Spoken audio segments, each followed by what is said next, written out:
Hey, what's up, everybody? Welcome to another review. This time is of the SH figure out Selena Kyle, aka Catwoman, from Batman: The Dark Knight Rises. So, let's get started. In comparison to the Mayfex one, we'll get into that and all that other good jazz. But first and foremost, I want to start by saying, I finally watched Dark Knight Rises. I didn't enjoy it, so I just wanted to put that out there for all those people who the last update I'm pretty sure you saw was the Bane review with that. So I actually sat down to watch the movie, did not enjoy it. So yeah. Anyway, let's get into the review. Real quick, I want to start by saying this is Bandai's rendition of Selena Kyle, as opposed to the Mayfex one, which you've seen in some pictures, which I had modded to make it look like a more modern Catwoman for the comics. But anyway, let's get into her. These heels are not very good for this diorama, so she may fall over, but I'm going to try to keep her balance, like here.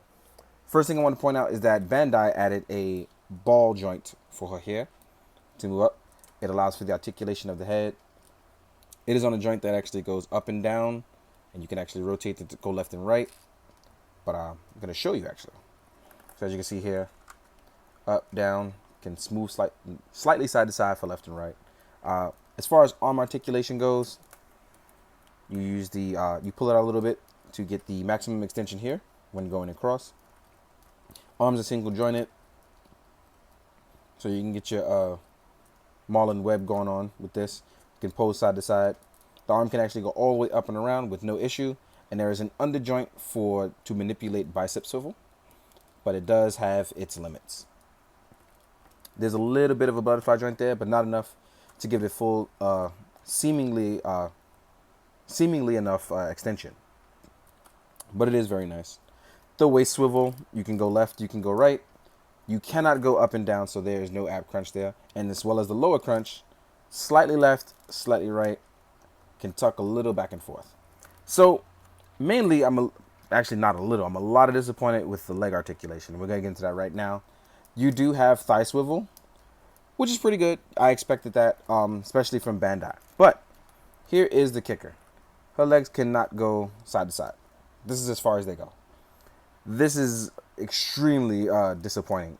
When you do the pull down method, you still can't get further. And the reason why that is because I'm going to rotate her thigh till it comes up.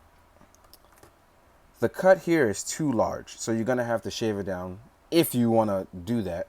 You'll have to shave it down to the point where the most you can do is actually lift her leg up and go a little far outward, because you can rotate it all the way this way to get a cool look at it, maybe even a Spider-Man like pose, but it's ridiculous that you can't actually rotate it going out. I think that's crazy that you can't do that on a figure, especially someone like Catwoman, which I know in the movie she didn't do all that much, but it was enough to make you go, okay, like, you should be able to do a little more. So the fact that she can only, I don't know, I'm a little disappointed. Luckily, you can save it with the thigh swivel so that you can actually get this kind of approach. So let's say you're jumping down and you want to use the Catwoman like pose, but because you have no ab crunch, you kind of can't do that either. So basically, you're getting some really weird poses out of this, like this.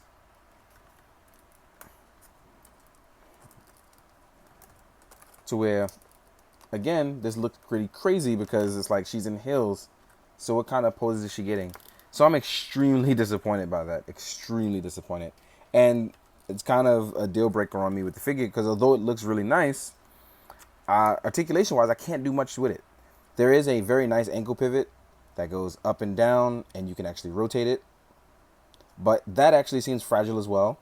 The heels are very tiny. So again, characters in heels kind of one of those things that scare me. She does have toe pivot as well. But it's kind of one of those things that scare me, because not only will it mess up dioramas, for me it's like, how often can you balance before the ball joint gives out? So, little disappointed by that. And by little, I mean a lot. Anyway, let's get her to stand up, and we're going to talk about her accessories. Now, this is where she kind of does make up for some things, but not enough to make me care. Is that you get 2 relaxed palms, which are very nice. You get 2 trigger hands for holding weapons, whether it's her gun that you see here. It actually slides in very easily. Soft hand plastic, so you don't have to worry about breaking anything. It fits very easily. It looks very nice. Or you get the hands for handlebar hands when you are on the back part. If you already bought the SH Figuarts Bat Pod, she fits on there. So you can easily find a way to make her look very nicely on there. She does fit. And for scales comparison, I have it right here. Yes, she does fit on it. You'll see it in photos.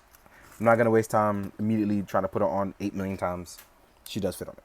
Believe me when I say it. And the other thing, her goggles. So you get two designs for her goggles that go on her head. There is a slight groove here at the back of her head. I don't know if you can see it, but it's there.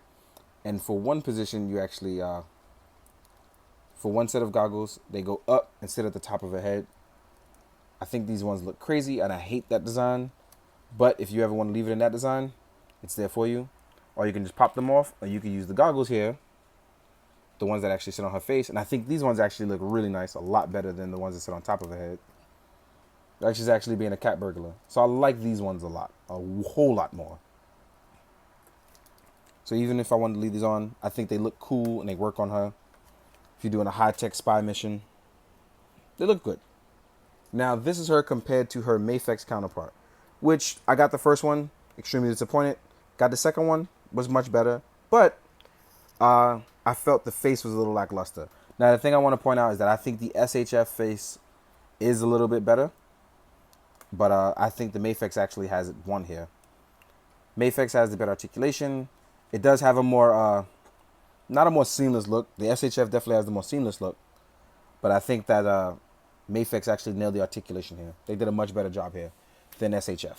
And she's a little bit taller, just a slightly bit taller. But extremely disappointed by that leg articulation. Whereas if that wasn't a deal, I would have had them definitely in a tie. Because I very much like the look of the SHF. I like the feel of the joints. They feel strong. They won't break.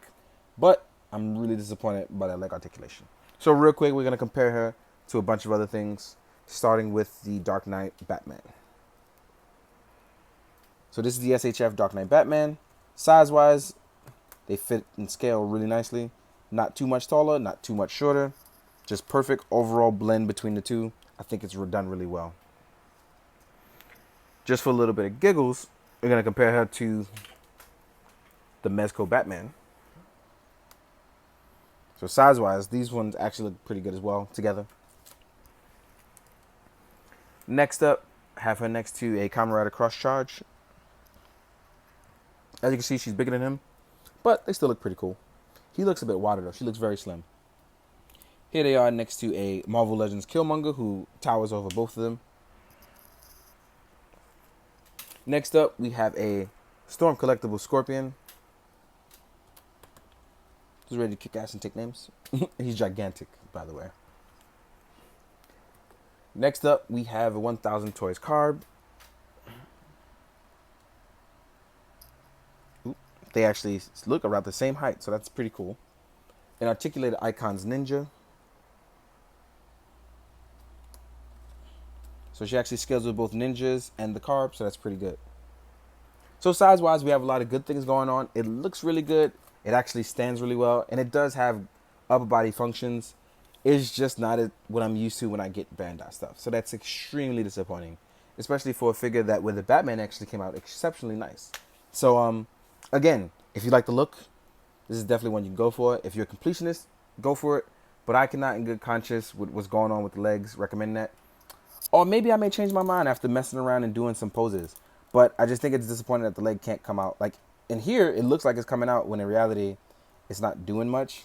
But not being able to go further than this in a normal standing position has left me extremely disappointed.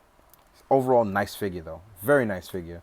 But maybe after taking pictures, I may change my mind. It all depends. If you think in the pictures it looks better or it functions better, then go for it. Because even my own pictures change my own mind. So we'll see how it goes.